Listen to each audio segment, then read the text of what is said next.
미가 누가 주와 같으리요 14번째 마지막 시간입니다.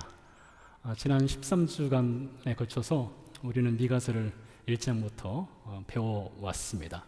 미가서의 핵심 두 기둥이 있습니다. 하나는 심판이고 다른 하나는 회복 혹은 긍휼이 되겠습니다. 하나님은 심판하시지만 그 심판의 끝에는 반드시 회복과 긍휼을 베풀어 주실 것이다. 이것이 미가가 전하는 핵심 메시지입니다.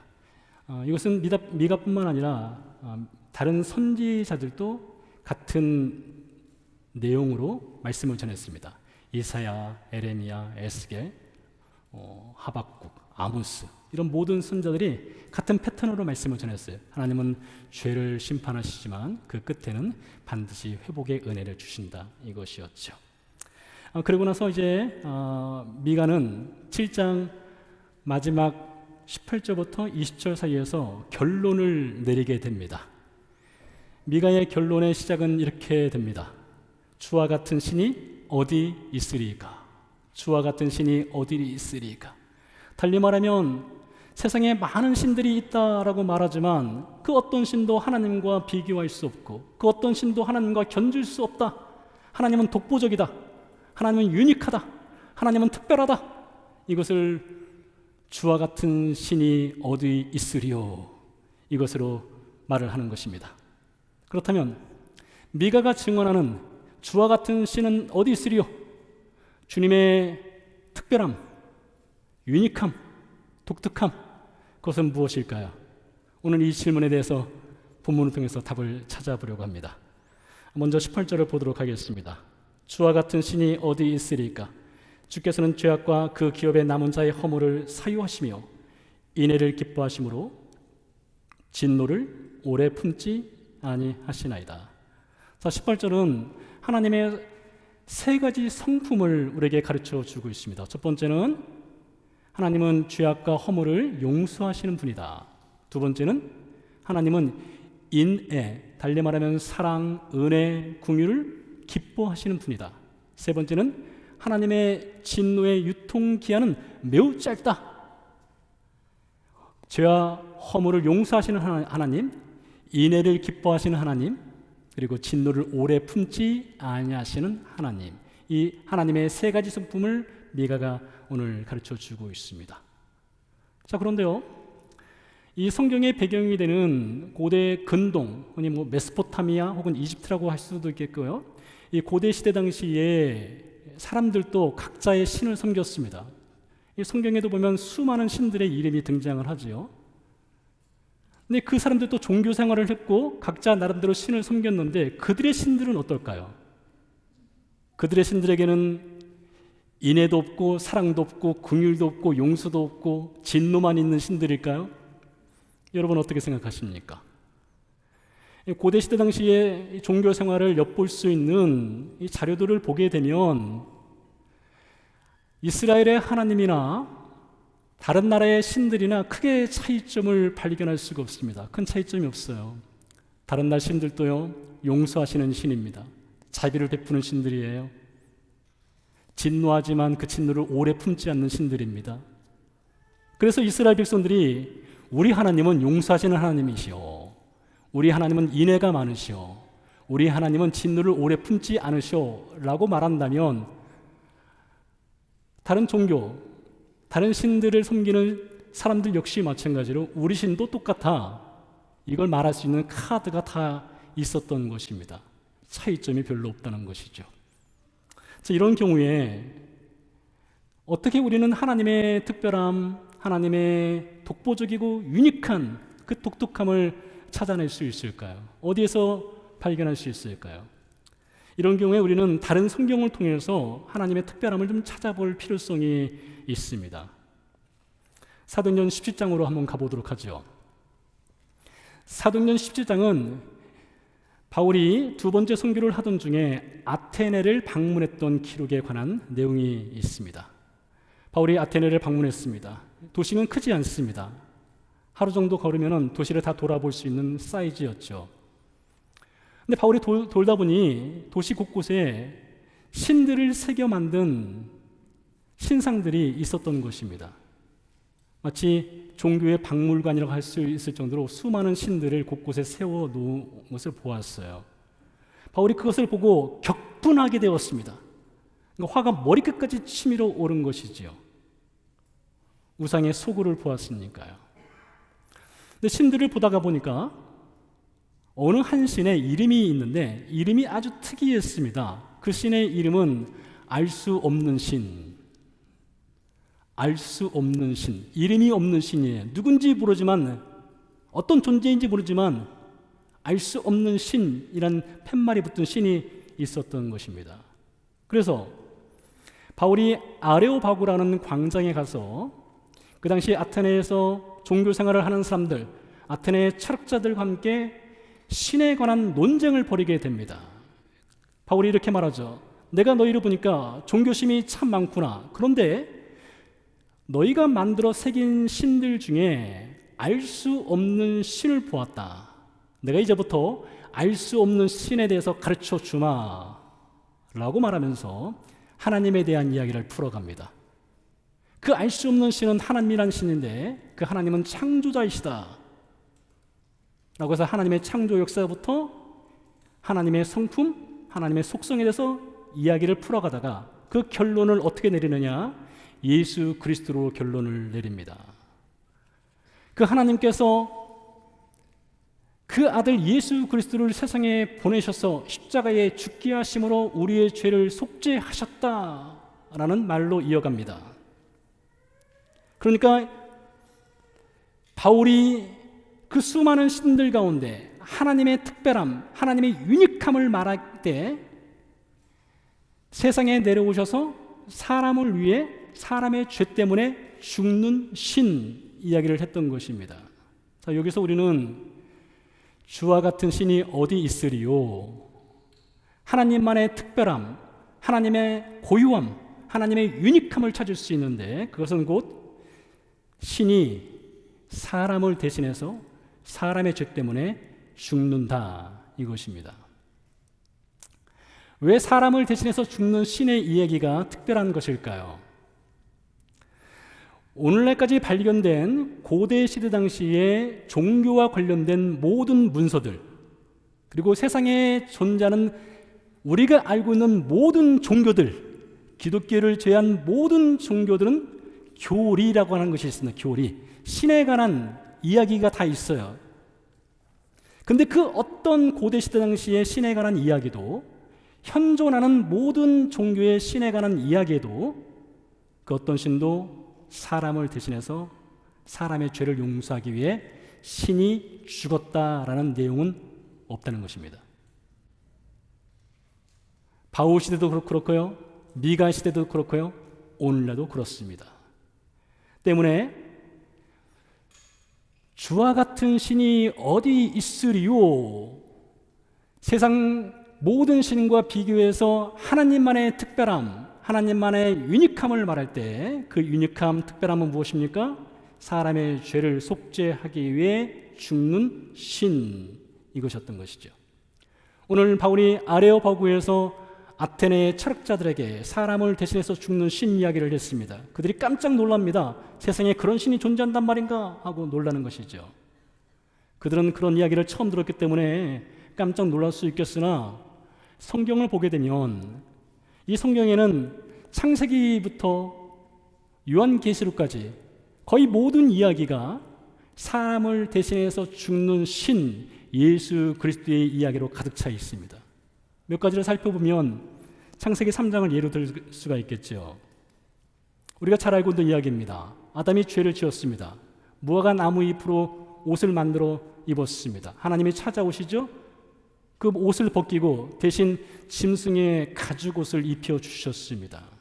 우리는 그 사건에서 장차 짐승의 가죽옷을 입은 아담, 그 이야기를 통해서 장차 예수 그리스도의 십자가 죽음을 볼 수 있는 그림자를 확인할 수가 있습니다. 창세기 22장에서도 마찬가지입니다. 창세기 22장 이야기 어떤 이야기입니까? 그 이야기는 아브라함이 독자 이삭을 모리아산에 데려가서 번제단에 올려놓고 번제로 바치는 사건입니다. 아브라함이 칼을 들었습니다. 내려치기 직전이었습니다. 하나님께서 아브라함의 손을 덥석 잡죠. 물론 성경에서는 하나님이 손 잡았다는 얘기는 없습니다. 약간 드라마틱하게 하기 위해서 손 잡았다는 것입니다. 아무튼 손을 잡았습니다. 그리고 이삭 대신에 수풀에 걸려있는 순양을 대신 번제로 드리도록 명하셨습니다. 여러분, 그 사건 역시 마찬가지로 장차 예수 그리스도를 통해서 신이 사람을 대신해서 죽는 그 사건을 미리 보여주는 하나의 명확한 그림자라고 할 수가 있습니다. 신약성경으로 넘어가서 신약성경 히브리서 7장, 8장, 9장, 10장으로 가게 되면 이런 이야기가 있습니다. 성막 혹은 성전 시대 당시에 이스라엘 백성들이 죄를 사함받기 위해서 수많은 희생 제물을 성전, 성막에 가서 바치고 짐승이 수많은 피를 흘렸지만 그 짐승의 피는 사람의 죄를 영구히 속죄할 수 없다. 인간의 죄를 영원하게 완벽하게 속죄할 수 있는 피는 오직 예수 그리스도의 피뿐이다. 이것이 히브리서 7장, 8장, 9장, 10장에서 이야기를 하는 것입니다. 근데 그 예수 그리스도가 누구냐? 신의 아들이다. Son of God, 하나님의 아들이다. 하나님의 아들이 세상에 오셔서 그 일을 행하셨다. 이것이 주와 같은 신인 어디 있습니까? 세상의 모든 신들과 비교해 볼 때 비교가 불가능한 하나님만의 독특함이라는 것이죠. 특별함이라는 것이죠. 자, 19절로 넘어가서 미가는 좀 더 구체적으로 하나님의 이 특별함, 주와 같은 신이 어디 있으리요의 이 특별함에 대해서 좀 더 구체적으로 말을 해주는데요. 19절 내용은 이렇습니다. 다시 우리를 불쌍히 여기셔서 우리의 죄악을 발로 밟으시고 우리의 모든 죄를 깊은 바다에 던지시리다. 자, 이 19절 말씀을 히브리어 원문으로 읽어보면 이 히브리어 원문은 4개의 문장으로 되어 있습니다. 첫 번째 문장은 이것입니다. 그분이 우리를 찾아 돌아오셨다. 그분이 우리를 찾아서 돌아오셨다. 첫 번째 문장입니다. 두 번째, 그분이 우리에게 긍휼을 베푸셨다. 세 번째, 그분이 우리의 죄악을 정복하셨다. 네 번째, 그분이 우리의 죄악을 바닷속으로 던지셨다. 우리를 찾아오신 하나님, 우리에게 긍휼을 베푸신 하나님, 우리의 죄악을 정복하신 하나님, 우리의 죄를 바다로 깊은 바다에 던져버리신 하나님. 여러분, 이 19절 말씀이 지난 시간에 우리가 살펴봤던 미가서 7장 9절에 있는 이 복음의 핵심 메시지와 똑같은 말씀입니다. 오늘 19절에서 우리는 다시 한번 복음의 메시지를 발견할 수가 있습니다. 첫 번째, 우리를 찾아오신 하나님을 보도록 하지요. 우리를 찾아 돌아오신 하나님. 하나님만의 특별함이 무엇입니까? 하나님의 특별함은 하나님의 아들이 사람의 아들로 세상에 태어났다는 것입니다. 요한복음 1장 14절 말씀에 보니까 말씀이 육신을 입고 우리 가운데 거하셨다 했습니다. 그 말씀은 바로 예수님을 가리킵니다. 예수님이 원래 처음부터 육신을 입은 존재가 아니었던 것입니다. 그분은 영이었어요. 스피릿이었습니다. 그런데 세상에 사람의 육신을 입고 내려오셨다는 거예요. 빌립보서 2장 6절에서 8절 사이에 보니까 좀 더 자세하게 이렇게 말을 해줍니다. 예수님은 근본 하나님의 본체시나 하나님과 동등됨을 취할 것으로 여기지 아니하시고 오히려 자기를 비워 종의 형체를 가지시고 사람들과 같이 되셨으니 사람의 모양으로 나타나셨다. 하나님 안의 특별함은 하나님이 사람의 모양으로 세상에 내려오셨다는 것입니다. 근데 왜 오셨습니까? 그분이 오셨어요. 두 번째, 19절 말씀의 두 번째로 넘어가면 우리에게 긍휼을 베푸시기 위해 오셨다 입니다. 우리에게 긍휼을 베푸시기 위해서 세상에 오신 예수 그리스도인 것이죠. 히브리서 4장 15절 말씀은 이렇게 말하고 있습니다. 우리에게 있는 대제사장은, 여기서 대제사장은 예수님을 가리키는데요, 우리의 연약함을 동정하지 못하실 이가 아니요 모든 일에 우리와 똑같이 시험을 받으신 이로되 죄는 없으시니라. 여러분, 예수님이 사람의 몸을 입고 세상에 오셔서 우리와 똑같은 삶을 사셨어요. 그분도 잠을 주무셨습니다. 그분도 먹었어요. 그분도 화장실에 가셨습니다. 그분도 감기에 걸리신 적이 있었을 거예요. 그분도 아픈 적이 있었을 거예요. 똑같은 시험, 똑같은 인생을 살았다는 것입니다. 여러분, 예수님이 만난 인생들을 보십시오. 어떤 인생들을 만났습니까? 사복음서를 보게 되면 모두가 궁율에 배고파하는 사람들을 만났어요. 궁율에 굶주린 사람들을 예수님 만나셨어요. 예수님 만난 인생들 죄인들이었습니다. 세리들이었어요. 길거리 여자들이었습니다. 병자들이었어요. 다 궁율에 굶주린 사람들이죠. 그들만 만났습니까? 아니죠. 스스로 의롭다 여기는 바리새인들, 율법사들도 사실 그들도 궁율이 필요해요. 그래도 궁율에 갈급함이 있는 인생들이었습니다. 예수님 그들을 만나셨어요. 손을 내밀어 주셨습니다. 하나님의 아들이 세상에 오셨습니다. 왜요? 궁율을 베푸시기 위해 오셨습니다. 인도에서 사역하는 어느 분의 영상을 본 적이 있는데 영상의 내용이 이렇습니다. 힌두교를 믿는 8명의 자녀를 둔 한 가정 이야기입니다. 가난해서 먹을 것이 없었나 봅니다. 한동안 굶주렸습니다. 그 가정을 알고 있는 어느 분이 이분을 찾아와서 저 가정이 오랫동안 먹을 것이 없어 굶주리고 있습니다 라는 소식을 전했습니다. 이분이 그날 밤에 쌀을 가지고 그 가정을 방문합니다. 쌀을 받아든 가정의 어머니가 쌀을 반으로 나누었습니다. 반을 들더니 집 밖으로 나가는 거예요. 잠시 뒤에 돌아왔습니다. 어디 갔다 오셨습니까? 무엇을 하셨습니까? 그 어머니의 말이 이렇습니다. 내 이웃하는 집에 무슬림 가정이 살고 있는데 그들도 우리와 똑같이 굶주리고 있습니다. 이분이 놀랐습니다. 쌀을 나눠준 것 때문에 놀란 것이 아니라 그녀의 가정이 굶주림으로 고통의 눈물을 흘리고 있을 때에 그 옆집 사람들도 같은 고통으로 신음하고 있다는 것을 이분이 알고 느끼고 있다는 것으로 인해 놀랬다는 것입니다. 톨스토이가 한 말 중에 이런 말이 있어요. 만일 당신이 고통을 느낀다면 당신은 살아있는 것이다. 만일 당신이 다른 사람의 고통을 느낀다면 당신은 휴먼 빙, 사람이다.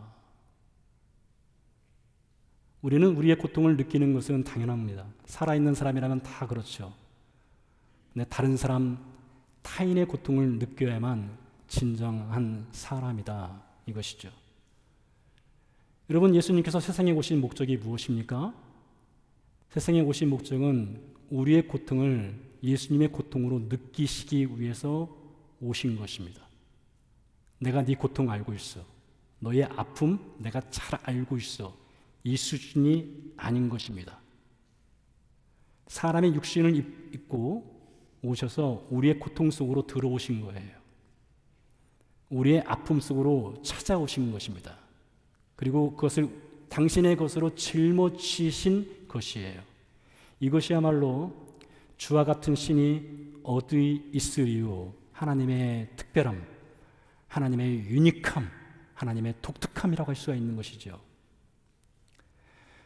세 번째로 여기 보니까 우리의 죄악을 발로 밟으셨다라고 되어 있습니다. 히브리어 원문에는 죄악을 정복하셨다라고 되어 있는데 찾아오셨죠? 궁유를 베푸셨죠? 그리고 우리의 죄악을 정복하신 분이 우리 예수님이십니다. 인류 역사를 보면요, 인류 역사는 끊임없는 정복의 역사입니다.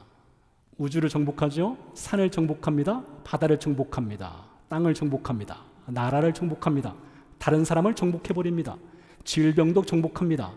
머지않은 미래에 어쩌면 우리는 인간의 죽음조차도 정복할지 모르겠습니다. 이렇게 정복에 정복을 더하는 역사를 우리는 써내려가고 있습니다. 그런데요, 인류가 정복하지 못한 한 가지, 어쩌면 유일한 한 가지가 있습니다. 그것은 바로 죄의 문제입니다. 죄 문제만큼은 인류가 정복하지 못했습니다. 아니, 사실 정복할 생각조차도 하지 못할 수도 있습니다. 죄라고 하는 것은 관성이 있습니다. 멈추지 않습니다. 죄의 속도는 점점 빨라지고 있습니다. 죄의 높이는요, 바벨탑보다 더 높아지고 하늘을 찌르고 있습니다. 죄의 감각은 사라지고 있습니다. 죄를 죄라고 부르지 않습니다. 요즘은 죄는요, 더 이상 부끄러운 것이 아닙니다. 오늘날 죄라고 하는 것은 사실 개인의 취향이 되어버렸습니다. 개인의 선택이 되었고 개인의 자유로운 표현이 되어버린 것이 죄입니다. 그렇기 때문에 사람들은 죄에 대한 감각 자체가 상실된 채 살아가고 있습니다. 그러다 보니까 죄로 인한 사망에 대한 인식이 없습니다. 근데 성경은 뭐라고 말합니까? 죄의 삭은 사망이다 했습니다. 영원한 죽음을 죄 때문에 맞이하게 된다고 성경이 경고하고 있지만 사람들은 그에 대한 인식이 없어요. 예수님이 세상에 오신 목적이 그거란 거예요. 사람들로 하여금, 우리들로 하여금 죄를 알게 하고 죄를 아는 것을 넘어서 죄를 예수님이 정복하시기 위해서 세상에 오셨다는 것이죠. 그래서 로마서 8장 1절 2절 말씀은 이렇게 말을 하고 있습니다. 그러므로 이제 그리스도 예수 안에 있는 자에게는 결코 정죄함이 없나니 이는 그리스도 예수 안에 있는 생명의 성령의 법이 죄와 사망의 법에서 너를 해방하였습니다. 예수님이 오신 목적, 긍휼을 베풀어 주셨는데 그 긍휼의 최고봉은 우리 안에 있는 이 죄의 문제를 해결하고 죄로부터 자유롭게 하는, 그래서 죄를 정복하기 위해서 예수님이 오셨다는 것입니다. 그게 바로 이 십자가 사건입니다. 여러분, 그래서 우리가 이 복음을 우리가 이 세 가지로 잘 정리할 수가 있습니다. 첫 번째는 하나님이신 그분이 사람의 몸을 입고 세상에 오셨다. 세상에 오신 목적은 우리에게 긍휼을 베푸시기 위함이다. 그 긍휼의 최고봉은 무엇이에요? 십자가 죽음으로 우리의 죄를 정복하신 것이다. 이것이죠. 거기서 끝나지 않습니다. 한 단계 더 들어가서 오늘 19절 말씀은 이렇게 이어집니다. 우리의 죄악을 멀리 바다 깊은 곳으로 던져버리셨다라고 했습니다. 이건 역시 세상의 그 어떤 신들에게서 찾아볼 수 없는 하나님만의 특별함입니다. 죄악을 멀리 깊은 바다로 던져버리신 하나님. 요한일서 1장 9절 말씀해 보니까 이렇게 기록되어 있습니다. 만일 우리가 우리 죄를 자백하면 그는 미쁘시고 의로우사 우리 죄를 사하시며 우리를 모든 불의에서 깨끗하게 하실 것이요. 예수 그리스도의 피는 죄사함의 능력이 있어요. 그래서 우리가 어떤 죄를 짓든지 그 죄를 가지고 주 앞에 나가서 용서를 구하면 예수님의 보혈로 우리 죄를 깨끗하게 씻어주시겠다는 분명한 약속이 담겨있는 메시지입니다. 자, 그럼 참 정리해볼까요? 이 19절 말씀에 담겨있는 복음의 메시지를 정리해보면 하나님의 아들 예수 그리스도가 사람의 육신을 입고 세상에 오셨습니다. 세상에 오신 목적은 우리에게 긍휼을 베푸시기 위함이었습니다. 그 긍휼의 최고봉은 십자가 사건입니다. 십자가 죽음으로 우리의 죄를 정복하신 것입니다. 한 단계 더 들어가서 우리의 죄를 정복할 뿐만 아니라 우리가 짓는 모든 죄를 용서를 구할 때마다 기쁜 마음으로 그 죄를 용서해 주시겠다. 이것이 주와 같은 신은 없습니다. 그 어떤 신도 주님과 견줄 수 없습니다. 하나님만의 특별함, 하나님만의 유니크함이란 것이죠. 20절로 넘어가 보도록 하겠습니다. 주께서 옛적에 우리 조상들에게 맹세하신 대로 야곱에게 성실을 베푸시며 아브라함에게 인애를 더하시리이다. 자, 미가는요 40년 정도의 그의 선지 사역을 마치면서 이 글을 써 내려갔고 글 마지막 한 구절에 20절에 야곱과 아브라함의 이야기로 넘어갑니다. 여러분, 우리가 글을 쓴다고 하는 것은 참 쉽지 않은 작업인데 글 중에서 가장 중요한 문장이 제 개인적으로 볼 때 두 문장이라고 생각합니다. 첫 번째 문장이고요, 마지막 문장입니다. 첫 번째 문장을 어떻게 시작하느냐가 참 중요하죠. 근데 선지서를 읽어보면 첫 번째 문장은 거의 대부분 평이합니다. 하나님이 누구를 부르셨다, 그 사람의 이름은 무엇이다, 간단한 소개로 넘어가기 때문에 첫 번째 문장은 아주 밋밋합니다. 근데 마지막 문장은요, 사람들에게 정말 각인될 수 있는 무엇인가 좀 파워풀한 메시지가 마지막 문장에 담겨 있어야 되는데 그 마지막 문장이 좀 특이합니다. 주께서 옛적에 우리 조상들에게 맹세하신 대로 야곱에게 성실을 베푸시며 아브라함의 인애를 더하시리다. 야곱과 아브라함 이야기로 미가는 그의 글을 마무리 짓습니다. 왜 그럴까요? 야곱과 아브라함, 구약 성경에 수많은 인물들이 있지만 하나님께서 직접적으로 이름을 바꿔주신 두 사람은 누구요? 네, 야곱과 아브라함뿐입니다. 다른 사람들의 이름은 별명은 지어주거나 스스로 바꾸거나 그런 일이 있어도 하나님이 직접적으로 이름을 바꿔주신 사람은 야곱, 아브라함 두 사람뿐입니다. 이런 장면에서도 좀 특별할 수 있겠죠. 야곱 누구입니까? 우리가 잘 알고 있는 인물입니다. 야곱은 그 뜻이 발목을 붙잡은 자 혹은 속이는 자라는 뜻이 있습니다. 야곱의 형은 에서입니다. 쌍둥이 형제이죠. 아마 몇 분 혹은 몇 초 사이에 형이 먼저 태어났겠죠. 야곱은요, 형 에서를 무척이나 부러워했습니다. 그래서 팥죽을 팔아서 장자권을 사기도 했고요. 에서의 옷을 입고 에서가 받아야 될 장자의 축복을 가로채기도 했습니다. 야곱은요, 에서가 되고 싶은 욕망에 사로잡힌 삶을 살았었습니다. 철학자 르네 자라르의 말에 의하면 이런 말이 있어요. 모방적 욕망이란 말이 있습니다. 모방적 욕망. 그것은 이런 의미가 있습니다. 모방적 욕망이라는 하는 것은 자신에게는 없지만 다른 사람에게는 있는 것, 다른 사람에게 있는 그 무엇인가를 갖고 싶어하는 욕망이라고 하는 거예요. 좀 더 나아가면 다른 사람이 되고 싶어 하는 욕망이라는 것입니다. 근데 생각해 보면 아마 우리 모두에게는 어느 정도 모방적 욕망이 있습니다.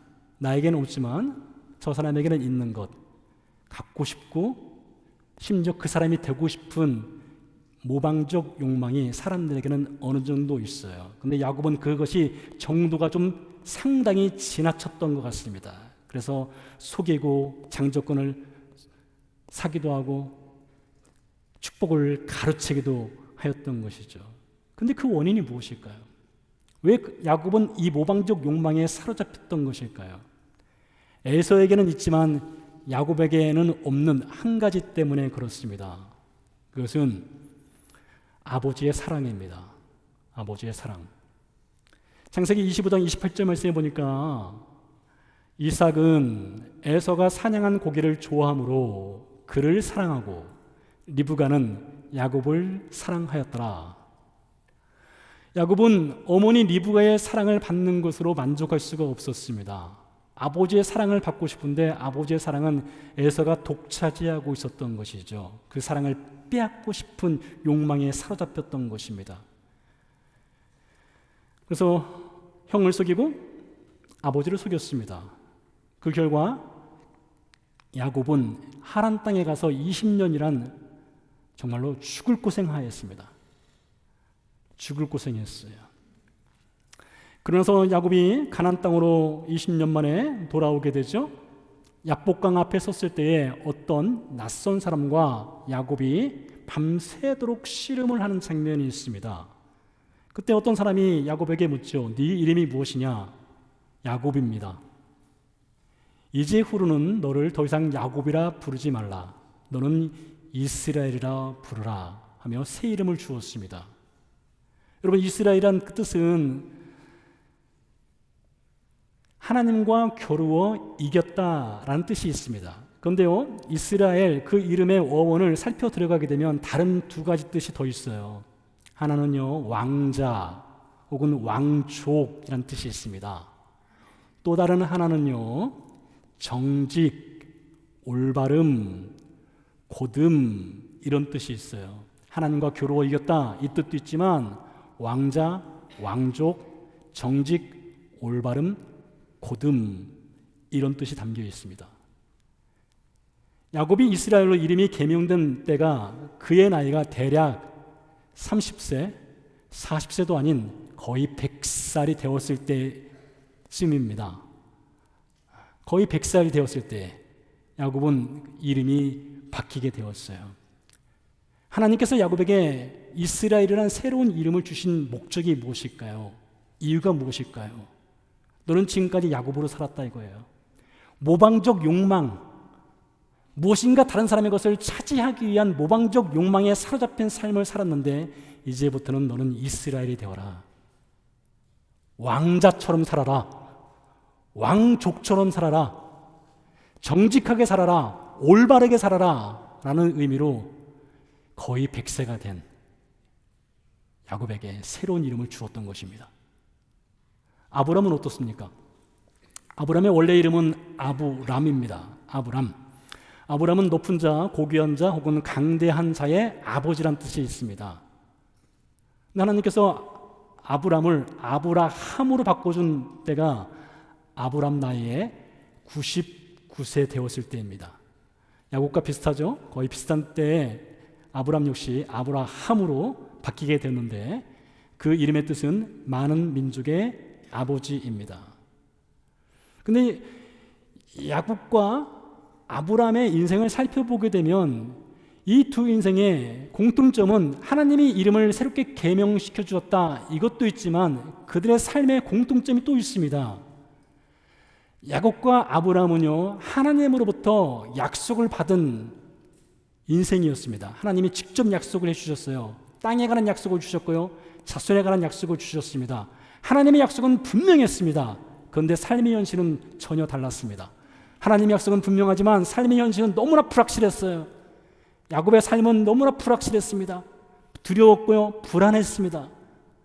아브람도 마찬가지였어요. 하나님께서 아브람에게 약속을 많이 주셨는데 그 중에서 땅에 관한 약속은요 하나님이 7번이나 주셨어요. 내가 바라보는 땅, 네가 밟는 땅, 동서남북 이 모든 땅을 내가 너와 네 자손에게 주겠다라고 7번이나 약속해 주셨다고요. 그런데요 창세기 23장을 보면 아브람의 사랑하는 아내 사라가 죽었을 때 사라를 장사 지낼 묘지 하나 없었습니다. 사람 누울 땅조차도 아브람은 받지 못했어요. 약속은 분명한데 삶의 현실은 너무나 불확실했습니다. 그래서 큰 돈을 들여서 땅을 사야만 했습니다. 하나님이 아브람을 가나안 땅으로 인도했지 않습니까? 아브람이 가나안 땅에 들어왔을 때 아브람을 환영하는 것은 축복이 아니라 복이 아니라 기근, 흉년이었습니다. 약속은 분명한데 불확실해요. 애굽으로 내려갔습니다. 살기 위해서요. 생존하기 위해서요. 애굽에 내려갔더니 무엇이 기다리고 있습니까? 아브람을 죽이려는 칼이 기다리고 있었어요. 그래서 아내를 누이라고 속일 수밖에 없는 자기 굴욕을 당하였습니다. 하나님께서 아브람에게요 4번이나요 하늘의 무뼈를 봐라. 네 자손이 이렇게 많을 거야. 땅의 티끌처럼 네 자손이 많아질 거야. 번성할 거야. 라고 약속을 해 주셨습니다. 하나님의 약속은 분명했습니다. 명확했습니다. 그런데 아브람은 99세 될 때까지 자식 하나 없었어요. 삶의 현실은 너무나 불확실했습니다. 불안전했습니다. 두려웠습니다. 그래서 아브람이나 야곱이나 약속은 분명하지만 그 약속을 바라보는 실제 삶의 현실은 그 간극이 너무나 컸어요. 그러한 삶을 아브람과 야곱이 살았던 것입니다. 그런데 왜 이 불안전하고 불확실한 삶을 살아간 이 야곱과 아브람의 이야기로 오늘 미가는 그의 글을 마치는 것일까요? 아마 이유는 이럴 것입니다. 미가 선자가 이 선지 사역을 마칠 때는 유다 왕 히스기야가 나라를 다스리고 있을 때입니다. 여러분 구약 성경을 읽어보시는 분들은 아시겠지만 남유다 왕들 가운데 히스기야 왕처럼 의로운 왕으로 인정받는 왕 별로 없습니다. 사실 거의 없어요. 히스기야는 정말 의로운 왕이었습니다. 그런데 아이러니하게도요 남유다 역사 가운데 히스기야 시대처럼 불안전한 시대도 없었습니다. 히스기야 시대처럼 위태로운 시대도 없었어요. 히스기야가 나라를 다스리고 있을 때에 아수르 제국 사네립이 남유다를 공격합니다. 남유다의 46개의 성을 파괴시켜요. 예루살렘을 함락하겠다고 18만 5천 명을 끌고 올라옵니다. 하나님은 분명히 약속하셨어요. 히스기야에게. 히스기야가 의로운 왕이었기 때문에 그를 통해서 나라를 강하고 안전하게 지켜줄 것을 약속했지만 실제 삶은 전혀 달랐습니다. 불확실했습니다. 아수르의 칼이 있었어요. 창이 있었습니다. 그 가운데 남유다 백성들이 살고 있는 거예요. 그러니 그들도 불안하죠. 불확실하죠. 두렵죠. 그들에게 오늘 미가가 얘기하는 것입니다. 주께서 옛적에 우리 조상에게 맹세하신 대로 야곱에게는 성실을 베푸실 것이고 아브라함에게는 인애를 베푸실 것이다. 하나님의 약속은 흔들리지 않는다 라는 말을 해주는 거예요. 삶은 불안하고 불확실하고 두렵지만 아브라함을 봐라. 야곱을 봐라. 하나님이 그들의 삶을 어떻게 인도했는지를 봐라. 야곱은 이스라엘이 되었고 아브라함은 아브라함이 되었다. 우리 하나님은 그러신 분이다 라는 것을 알려주는 것입니다. 여러분, 우리가 복음을 믿는 사람들입니다. 우리가 믿는 복음은 분명합니다. 예수 그리스도의 십자가 사건 분명합니다. 우리는 그것을 믿습니다. 우리는 약속을 받은 사람들입니다. 그런데 우리의 삶의 현실은 어떻습니까? 불안할 때가 있습니다. 불안전할 때가 있습니다. 불확실할 때가 있습니다. 두려울 때가 있습니다. 견딜 수 없죠. 빠져나올 구멍도 없죠. 언제 그것이 끝날지 모르죠. 약속은 분명하지만 삶은 불확실합니다. 그때 여러분, 미가 선지자가 이렇게 말하는 것입니다. 우리 주와 같은 신은 없다. 주와 같은 신은 세상 어디에도 찾아볼 수 없다. 그 신은 어떤 신이냐? 우리 주님 어떤 분이시냐? 우리 주님은 옛적에 약속하신 것을 반드시 지키시고 행하시고 이루시는 분이다. 그러니 불안할 때, 불확실할 때에, 두려울 때에 주 하나님을 바라보는 신자가 되어라. 이것을 가르친다는 것입니다. 여러분, 삶은 불안하십니까? 불확실하십니까? 야곱을 이스라엘로 바꾸신 하나님, 아브라함을 아브라함으로 이끌어 가신 하나님, 그 하나님이 우리 하나님입니다. 다른 하나님이 아니에요. 우리 하나님이세요. 그분이 우리와 동행하신다고 분명히 약속을 해주셨어요. 그렇기 때문에 여러분, 믿는 신자는 어떻게 삶을 살아가느냐? 내 삶은 불안하고 불확실하지만 하나님은 여전히 신실하시고 하나님은 여전히 약속을 지키신다는 그 약속을 붙잡고 믿음으로 고백하며 우리의 삶을 살아가는 것입니다. 그런 신자를 감히 누가 흔들 수 있겠습니까? 함께 기도하도록 하겠습니다.